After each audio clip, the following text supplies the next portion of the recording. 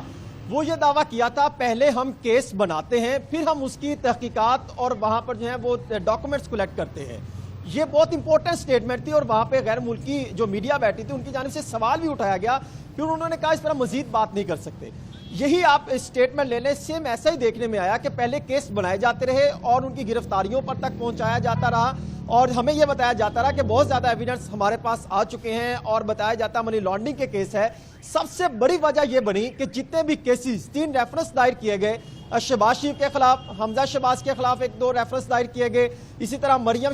جو ہے, اسی طرح نواز شریف اور دیگر افراد کے خلاف جو ہے وہ کیسز بنائے جاتے رہے لیکن پروسیکیوشن انتہائی ویک تھی, ڈاکومنٹس اس کے پاس موجود نہیں تھے. اور خاص طور پہ جو اب لیٹسٹ ایف آئی اے کی جانب سے جو ہے وہ ریفرنس دائر کیا گیا ہے اس میں 100 گواہان شامل کیے گئے ہیں. جب پرائم منسٹر کو یہ بتایا گیا کہ 100 گواہان شامل ہیں تو اس پہ پرائم منسٹر کی جانب سے سخت ناراضگی کا اظہار کیا گیا اور یہ کہا گیا کہ 100 گواہان تو وہ تو 400 سال تک کیس ختم نہیں ہو سکتا, آپ کیسا کیس بنا رہے ہیں, ایسے لگتا ہے کہ شاید آپ یک طرفہ کیس ہے اور اس کو ختم کرنا نہیں چاہتے. دوسرا جو شہباز شریف کے خلاف اور مسلم لیگ نون کے خلاف اینٹی کرپشن پنجاب کو کامران صاحب جو استعمال کیا گیا اس پر پرائم منسٹر کو یہ بتایا گیا کہ 36 ممبران قومی اور صوبائی اسمبلی اور وفاقی اور صوبائی سابق وزراء کے خلاف ہم نے تحقیقات کی ہے, ہم نے 122 ارب روپے کی زمین واگزار کروا لی ہے. وہ جب پرائم منسٹر نے بھی تحقیقات کروائی کہ جو ہے ڈی جی اینٹی کرپشن گور نفیس ہیں وہ کس حد تک درست رپورٹ دے رہے ہیں کیونکہ یہ تمام معاملات شہزاد اکبر اس کو ہیڈ کر رہے تھے, ایک تو نیب کو بھی دیکھ رہے تھے اور اینٹی کرپشن پنجاب کو اسپیشلی فوکس کر رہے تھے. وہ تمام تر جو دعوے پرائم منسٹر کو بریفنگ دی جاتی تھی جب اس کی دستاویزات مانگی گئی تو وہاں پر وہ حقائق کے برعکس ثابت ہوئے. اور یہی بات ہے کہ شہباز شریف ہو، حمزہ شہباز ہو اور دیگر افراد ہو، ان کے خلاف کوئی ٹھوس شواہد ابھی تک سامنے نہیں آ سکے، اور یہ بات ہے نہ تو لوٹی رقم واپس آئی، نہ ہی کوئی. یہ بتائیے گا کہ ایک بہت ہی تشویش کی بات یہ ہے کہ اس حکومت کے دوران میں جو سب سے شاہکار کیس ہے کرپشن کا، یقینی طور پہ جس میں کہ بہت کام ہوا تھا، بہت سالڈ ایویڈنس اکٹھی ہوئی تھی، سالڈ شواہد ملے تھے، یعنی کہ fake bank account, money laundering cases, وہ تو اس حکومت کے آنے سے پہلے انویسٹیگیشن مکمل ہو گئی تھی اور پھر اس کے بعد بہت زیادہ اس میں کام ہوا. اس معاملے میں جس طریقے سے وہ کیسز رائٹ لیفٹ سینٹر ہو گئے اور ان پر کیس بھی نہیں چل رہے، حکومت اور نیب بھی خاموش ہے، وہ اس کی کتنی ذمہ داری عائد ہوتی ہے شہزاد اکبر پہ یا کسی اور پہ؟ یہ معاملہ سمجھ میں نہیں آ رہا کہ ان کیسز کے ساتھ کیا ہوا. کامران صاحب، جعلی bank accounts case open and shut cases تھے، اس میں براہ راست ایسے شواہد موجود تھے جس میں تمام جو اعلیٰ قیادت تھی جن کا تعلق سندھ سے تھا، اور سندھ کی جو بیوروکریسی تھی اور سندھ کی جو پولیٹیکل ایلیٹ تھی، وہ تمام براہ راست ملوث تھے، اور ان کے باقاعدہ بینک اکاؤنٹس میں تمام ٹرانزیکشنز ہوئیں اور جعلی بینک اکاؤنٹس کا استعمال کیا گیا اور مختلف رقوم کا ہیر پھیر کیا گیا، اور اس میں چیف منسٹر سے لے کے آصف علی زرداری تک اور نواز شریف سے لے کے یوسف رضا گیلانی تک یہ تمام لوگ ملزم تھے. شرجیل انعام میمن تھے، اس کے علاوہ سلیم مانوی والا تھا، یہ تمام لوگ ملزم تھے، اور ان تمام کے خلاف کیسز تمام جو انویسٹیگیشن تھی وہ 2018 اور 19 میں مکمل ہو چکی تھی. لیکن ان 2 سالوں میں 2020 اور 2021 میں ان تمام کیسز پر کوئی کام نہیں ہو سکا، اور نہ ہی اس میں کوئی بڑی ریکوری ہوئی، اور وہی جو ریکوریز انیشیلی ہوئی تھی وہی ریکوریز ہوئی، اور تمام جو ملزمان تھے وہ مختلف طریقوں سے عدالتوں سے ریلیف لیتے رہے، کبھی وہ قانون کا سہارا لیتے رہے، کبھی delay on the part of NAB اس کا سہارا لیتے رہے، اور ریلیف لیتے لیتے کچھ عدالتوں سے ریلیز ہو گئے، کچھ نے جو ہے وہ ضمانتیں کروا لی، اور یوں تمام جو اربوں روپے کے یہ جو جعلی بینک اکاؤنٹس اور منی لانڈرنگ کے کیسز تھے، اس وقت وہ تمام کیسز جو ہے وہ اسی سٹیج کے اوپر کھڑے ہیں جو 2 سال پہلے کھڑے تھے، اس میں کوئی بڑی پیش رفت نہیں ہوئی، اور تمام جو کیسز ہیں لاہور میں شہباز شریف صاحب اور ان کے خاندان کے حوالے سے جو تمام پچھلے 2-2.5 سال ہم سنتے رہے، یہ کیسز کس سٹیج پر ہیں؟ ایف آئی اے کے کیسز ہوں، اینٹی کرپشن کے کیسز ہوں، نیب کے تمام معاملات ہیں، حسن رضا بتائیے گا. صاحب ایف آئی اے کا تو ابھی جو ہے وہ چلان جمع کروایا ہے 16 ارب روپے کا، جس میں 100 گواہ آنا ہے، وہ تو بہت ایک لمبا پروسیس ہے، اس میں تو کوئی شواہد بھی موجود نہیں ہے. جبکہ جو نیب کے کیسز ہیں اس پر تو احتساب عدالت نے جو ہے وہ شہباز شریف بھی پیش ہوتے رہے، حمزہ شہباز بھی پیش ہوتے رہے، اور وہاں پر جو ہے وہ ابھی تک تو گواہان کے بیانات کئی جگہوں پر ریکارڈ کیے جا رہے ہیں، اور کئی جگہوں پر ابھی ریفرنس ابھی تک تو کئی ایسے کیسز ہیں جن کے ریفرنس بھی ابھی تک تاحال فائل نہیں کیے جا سکے، اور جن کے ریفرنس فائل کیے گئے ہیں اس کے بھی حوالے سے بھی جو ہے وہ عدالتی کارروائی جاری ہے، اور ایک لمبا پروسیس دیکھنے کو مل رہا ہے کہ شاید ابھی آئندہ آنے والے بھی تقریباً 1 سال تک وہ مکمل نہ ہو پائیں گے، کیونکہ ایک لمبی تاخیر ہے. اسی طرح باقی جو کیسز چل رہے ہیں جو کہ مسلم لیگ نون اور شہباز شریف کو زیادہ فوکس کر کے بنایا گیا تھا، ایل ڈی اے کا کیس، رائیون روڈ کا کیس، اسی طرح اینٹی کرپشن کے کیسز بنائے گئے، اور ایل ڈی اے میں پلاٹوں کی بندر بانٹ کے کیسز بنائے گئے، وہ کیسز بھی جو ہے ابھی انیشلی جو ہے وہ سٹیج پر ہیں، لیکن کیس بنانے کے دعوے کیے جاتے رہے، ابھی تک ان کے پاس کوئی ریکارڈ موجود نہیں ہے. تو عامر یہ بتائیے گا کہ اب شہزاد اکبر جو چلے گئے وہ تو اینکر تھے احتساب کے، اکاؤنٹیبلٹی کے، ایف آئی اے کے تمام معاملات ان کے اشارے پہ چلتے تھے، بظاہر وہ کہتے نہیں تھے مگر نیب کے معاملات پہ ان کا بے پناہ اثر تھا، 1-2 اداروں کا بھی بے پناہ اثر تھا. اب یہ پورا جو پروسیس ہے جس کو کہ وہ دیکھ رہے تھے اور جس کے کہ وہ باقاعدہ وہ اینکر تھے، وہ ستون تھے، وہ ستون تو گر گیا، وہ تو نکل گئے، اب اس پورے پروسیس کا ہوگا کیا؟ نیب تو ویسے ہی ابھی خاموش ہو چکی ہے. بالکل کامران صاحب، گزشتہ 4 ماہ کے دوران بالخصوص نیب میں نہ تو کوئی بڑی گرفتاری ہوئی، نہ کوئی ایگزیکٹو بورڈ کا اجلاس ہوا، نہ کوئی اہم فیصلہ سازی ہوئی، اور ایک انٹرم سیٹ اپ چل رہا ہے، ایک عارضی سیٹ اپ چل رہا ہے، اور نہ کوئی بڑی جو پیش رفت ہوئی ہے کیسز میں. جو کیسز پہلے سے تھے اس میں ملزمان نے نیب کی جو ترمیمی آرڈیننسز آئے جس میں دوسری اور تیسری ترمیم آئی، ان کا سہارا لے کر بہت سے لوگ ایکوٹ ہو گئے، کچھ نے جو ضمانتیں کروا لی. آصف علی زرداری کی مستقل ضمانت ہو گئی جعلی بینک اکاؤنٹس کیس میں. اس کے علاوہ دیگر جو ملزمان ہیں انہوں نے بھی اپنے کچھ، اگر ان کی چیزیں فریز تھی، کوئی پراپرٹیز فریز تھی وہ ریلیز کروا لی، کوئی اگر گاڑیاں فریز تھی وہ ریلیز کروا لی. سو ان 4 ماہ کے دوران جب 6 اکتوبر کو جب دوسرا ترمیمی آرڈیننس آیا نیب کا، اور پھر 30 اکتوبر کو تیسرا آیا، تو اس کے بعد سے اب تک کوئی نیب میں عملاً کام نہیں ہو رہا. بہت بہت شکریہ عامر سعید عباسی اسلام آباد سے. حسن رضا لاہور سے ہمارے ساتھ موجود ہے.